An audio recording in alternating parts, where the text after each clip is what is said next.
Sveiki, Remigijus autentiška lyderystė. Šią akimirką esu Italijoje ir netoli Veronos. Ką tik prabėgo labai greitai savaitė seminaro, workshopo apie intuiciją. Ir labai norėjusi sugrįžti į vietą, kurioje jau buvau prieš savaitę. Nes po pirmos dienos buvo jausmas, tarsi kažkas mane traukia į pelkę ir norisi iš jos pabėgti.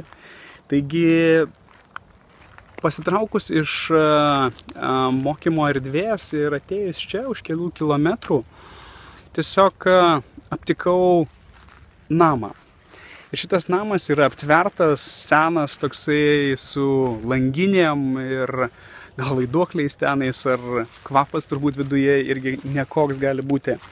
Ir tai yra tarsi simbolis. Simbolis galbūt to vidinio pasaulio konstrukto, kuris kartais sulaiko ir neleidžia keliauti būtent sekant savo vidinio balso arba intuicijos ženklais.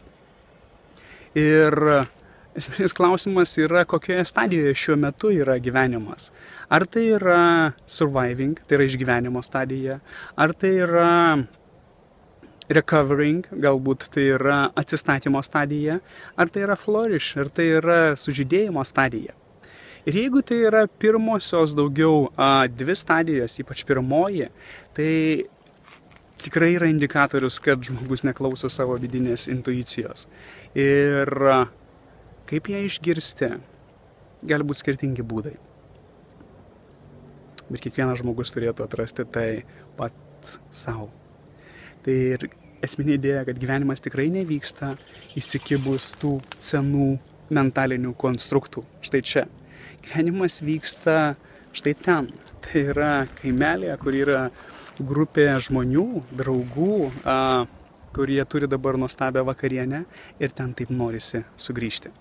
Remigijus autentiška lyderystė.